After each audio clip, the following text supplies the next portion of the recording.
Control and control factors. You might experience through different types of engagements and encounters and relationships, some functional, mostly dysfunctional. I've noticed a few things when it comes to control factors. And control factors have a few things that are constant with compromise. And you have different elements in the control factor that I'm speaking of specifically. And another thing that you might not be able to control someone, but everything we do influences something in some way, much like the kinetic energy that comes from one end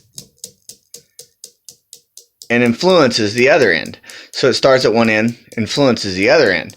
So when we look at control to illustrate, said A desires to control B. So in doing so, he exerts energy, and the reaction and response he observes as control. However, everything in the middle is affected through kinetic energy. And that really has nothing to do with anything other than illustrative purposes. However, check this out. You have the subject in the middle, and then you have the outside circumstances and situations to control said subject. So you have this subject, and whether it be individual, or whether it be weather,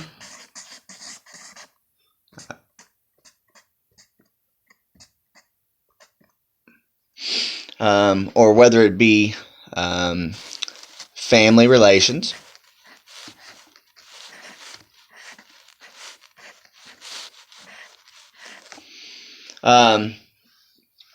everything to affect this in control factors. So let's take out the weather, because theoretically, without real good effectiveness, nobody can control the weather. You might be able to alter some factors in the environment, and I believe they have lasers that they can send to certain clouds and certain types of clouds to create an energy to make it sort of drizzle in a way. But I don't think that at this point technology has gotten to the point, to my knowledge, to actually create rainstorms.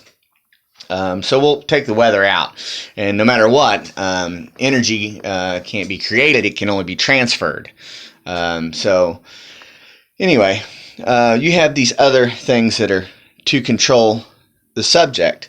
So if one person positionally, his occupation is to control, being the individual in this illustration, if they are occupationally positioned in a point to control said subject, they are subjected to everything the subject does.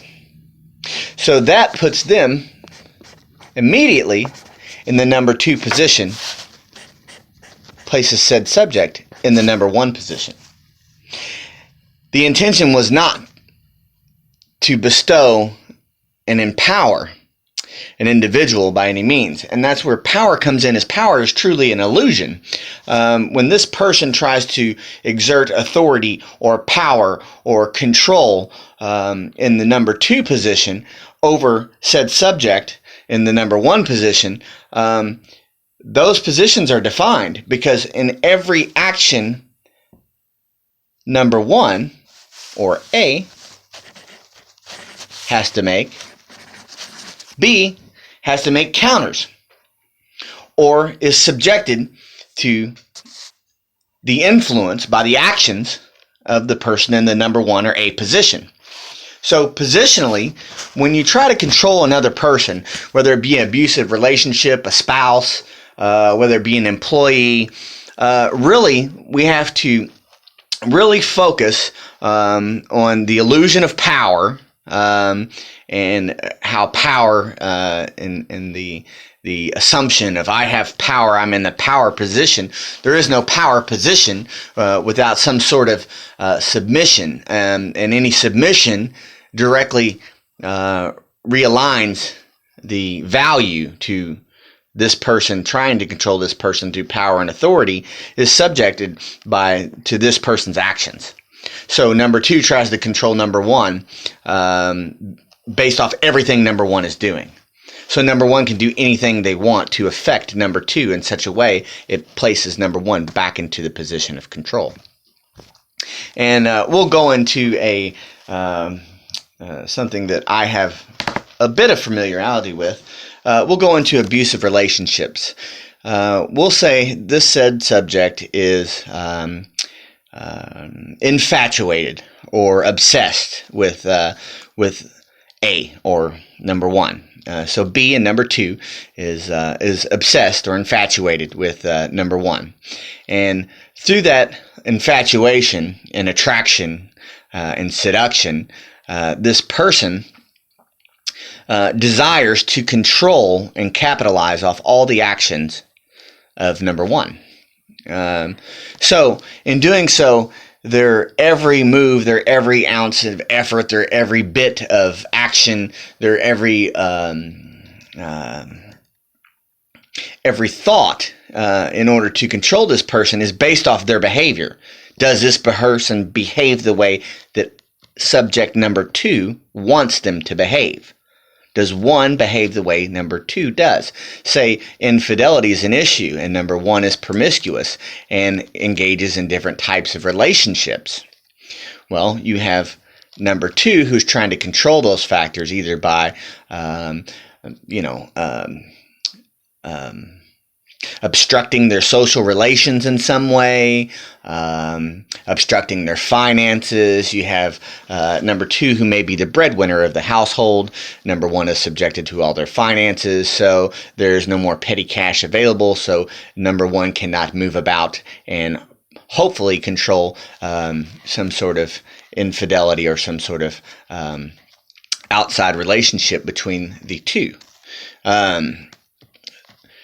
However, no matter what number 2 does, or the person in the B position, they are always subjected by trying to control and their desire to do so, and their obsession, their infatuation, they are always subjected to number 1's actions, their feelings, their thoughts, their finances, in every way. They're subjected. And the other thing is you may have a number 3 and a number 4.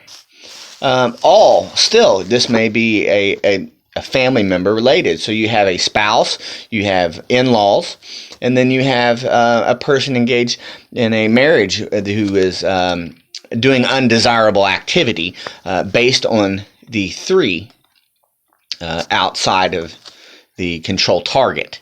So no matter how many factors we can put out here, we can put 10, 11, 12, 13, we can go all the way up to 15 people, 30 people, it would make no difference. When you try to control a person who has free will and has a good sense of resolution, their own dignity, they have their own desire, they have their own independence, their own individuality, who they are, and what they desire and what they want for their life, 2, 3, 4, 5, up to 30, at that point is always set in a lesser position of power or control. They're always trying to control the person's actions who is controlling the people's desire through either infatuation or trying to over-mandate control. So power lies within self-will. And if you look at power, power is an illusion. It's nothing more than an illusion in that sense. The will of self-will, in this case, of this person, in subject 1, is what keeps this person in their check. Whether they do as 2, 3, and 4 desires, it is always a matter of self-will. Whether it be self-will run riot, and they do what they want, and any time that they want, and when I say run riot, riot meaning in a negative, causing negative impact on other people. That their actions are directly harming people. Not that the person wants direct independence, not self-will run independent. There's a difference between people being codependent and people being interdependent. In different scenarios, you would have number 2 in this scenario would be codependent upon number 1. And number 1 would be interdependent on its own actions. Now, if it were undesirable behavior, say unagreed infidelity in a marriage, you may be able to include 3, 4 to assist with 2. However, if there are no bounding or binding terms of obligation there, number 1 is following the law. Number 1 is independent. You have a self-will that is independent. And that independence and that freedom and independence puts that person and leaves that person always in the number 1 position. This person is always number 1. Whether this is the boss and this is the employer, if the boss is trying to get the behavior of number 1 to alter and change, it is entirely up to number 1 to alter and change that behavior. You can recover. You cannot force a person to recover. You cannot force a person into being a caretaker. You cannot force a person into employment or slavery. You cannot force a person geographically to stay in a certain location. When a person has self-will that is inner,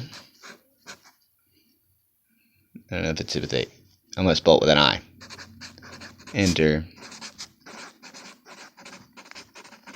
Dependent, not codependent. That would put this person in the codependency. They're codependent upon this person. 3, 4. And no matter how talented, 3, 4, all the way up to 30, number 2, no matter how much authority they have in the workplace or in any other thing, it always places subject A in the number 1 position. Always placing them in the highest position in the factors of control.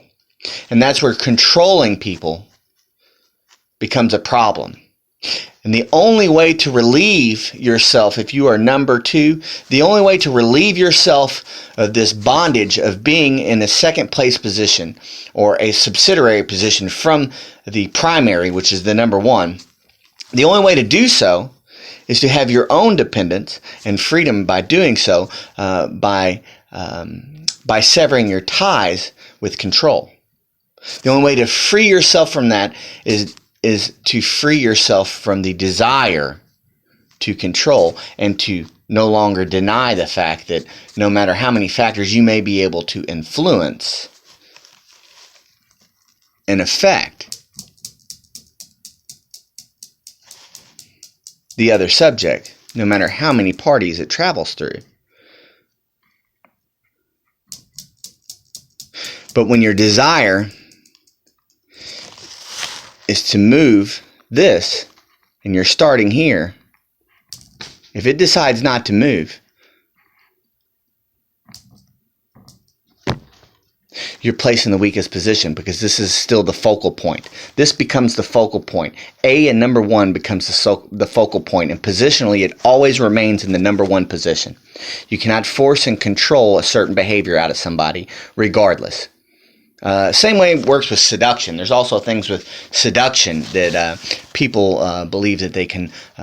Robert Greene has some writings on seduction to seduce a person into under your spell and under your control, and to bring a person in to attract a person.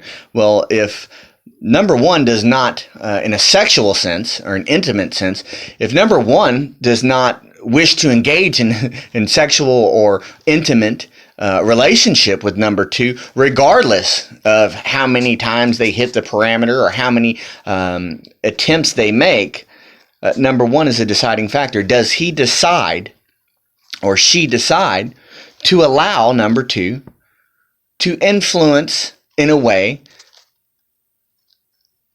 that encourages intimacy or whatever? The same thing with the laws of power, the 48 laws of power.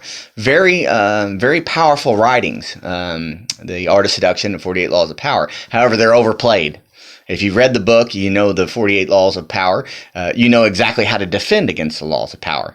Some people will argue it's a dangerous and it's a no good book and it's a book based off manipulation. However, to defend against manipulation, if you are well versed on the book, then it's very easy to defend against those sort of tactics. So it all lies within the individual and the individual's self-will. And what is their will? Is their will and desire, is it to control another person? Or is it to be interdependent? What terms and obligations does a person have to consider?